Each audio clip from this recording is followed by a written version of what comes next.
পাহাড়তলী চক্ষু হাসপাতাল আসছিলাম আমার চোখের চিকিৎসা নেওয়ার জন্য।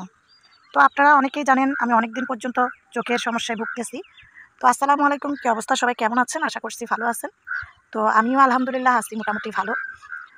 তো ভিডিওটা হচ্ছে গতকালকের ভিডিও, অর্থাৎ বুধবারে ভোর 5টায় আমরা রওনা দিয়েছিলাম পাহাড়তলীর উদ্দেশ্যে। তো পাহাড়তলী হাসপাতালে আমরা পৌঁছে যাই। তো সেখানকার রাস্তাঘাট আর কি, তো রাস্তা থেকে শুরু করে পাহাড়তলী চক্ষু হাসপাতালের ভেতরে পর্যন্ত আমরা আমি আপনাদেরকে ভিডিওর মাধ্যমে যতটুকু পেরেছি ততটুকু তুলে ধরার চেষ্টা করেছি। তো আমি তো আমার হাজব্যান্ডের ঘরে ছিলাম। আমি এই চক্ষু সমস্যায় ভুগতেছি বিগত 20 বছর যাবৎ। 20 বছর আগে আমি চোখে আঘাত পাইছিলাম। যে কোনো কারণবশত আমার হাজব্যান্ড আমার গায়ে হাত তুলে, তো আমার চোখে আঘাত পায়। তখন আমার বড় ছেলের বয়স, বড় ছেলেটা হয়েছিল মাত্র 9 দিন। তো বড় ছেলে হওয়ার 9 দিন ওই অবস্থায় কিন্তু আমাকে আমার হাজব্যান্ড পারিবারিক যে কোনো ইস্যু নিয়ে আমাকে মারে, আমার চোখের মধ্যে আঘাত হয় ভীষণভাবে।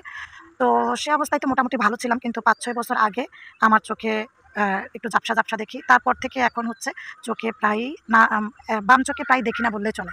তো এই হচ্ছে পাহাড়তলির দৃশ্য, বাইরে থেকে শুরু করে আপনারা তো দেখতে পারতেছেন। আর পাহাড়তলি পরিবেশটা এত সুন্দর পরিপাটি পরিষ্কার, কি বলবো, নিজের চোখে না দেখলে বিশ্বাসই হয় না। আমি এই নিয়ে 3 বার গেছি পাহাড়তলিতে, আগেও 2 বার গেছিলাম প্রায় 4 বছর আগে, আর আবার আসছি। তো পাহাড়তলি আমরা 5টায় ঘর থেকে বের হই, পাহাড়তলি পৌঁছি আমরা 6টা 40-এ।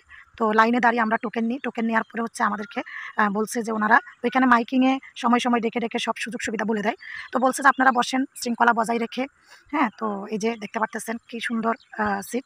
তো সবাই এখন নাস্তা খাওয়ার জন্য বাইরে গেছে, এই জন্য সিটগুলো খালি। তো বলছে যে আপনারা সবাই শৃঙ্খলা বজায় রেখে বসে থাকেন। ডাক্তার আসবে 8টা বাজে, আপনাদেরকে আমরা 8টা বাজে সিরিয়াল বাই সিরিয়াল 10 জন করে করে ডেকে নিব। আপনারা কেউ উচ্ছৃঙ্খল পরিবেশ তৈরি করবেন না। যে যার যার মতো করে নাস্তা পানি খেয়ে আপনারা 7:30টায় চলে আসেন। তো আমিও আমার মা আমরা আমাদের বসার সিট ধরে তারপরে আমরা হচ্ছি নাস্তা খাওয়ার জন্য চলে যাই। ঠিক আছে? তো এই যে দেখতে পারতেছেন এখানে সবাই বসে আছে, এরাও কিন্তু সবাই নাস্তা খাওয়ার জন্য চলে যাবে। এটা হচ্ছে নাস্তা খাওয়ার আগ মুহূর্তের পরিবেশ আর কি। তো সেটাই। তো এখন চলে যাব আমরা দোকানে নাস্তা খাওয়ার জন্য। আসুন কোন দোকানে যাচ্ছি সেটাই আমি আপনাদেরকে দেখাই। তো এটা হচ্ছে আমার সিরিয়াল 47, আমার মায়ের হচ্ছে 48। তো আমরা ওনাদের কথা অনুযায়ী সিরিয়াল রেখে আমরা নাস্তা খেতে চলে আসলাম। তো নাস্তা খাওয়ার জন্য আমরা হসপিটালের ক্যান্টিনে যাই নাই, আমরা রাস্তার ধারে যে দোকানগুলো আছে হসপিটালের পাশাপাশি, হসপিটালের একদম কাছাকাছি দোকানগুলো, তো ওইখানে ঢুকছি। ওইখানে আমি আর মাত্র 2-1 জন গেছে। তো আমার মা আর আমি গেছি, কিন্তু সেখানে দোকানটা ছোট হলেও রাস্তার ধারে হলেও খুব সুন্দর পরিবেশ পরিপাটি, একদম পরিষ্কার পরিচ্ছন্ন। আমি তো এমন দোকানে কোনো নাস্তা খাই না বললে চলে। তো আমরা পরোটা নিয়েছি,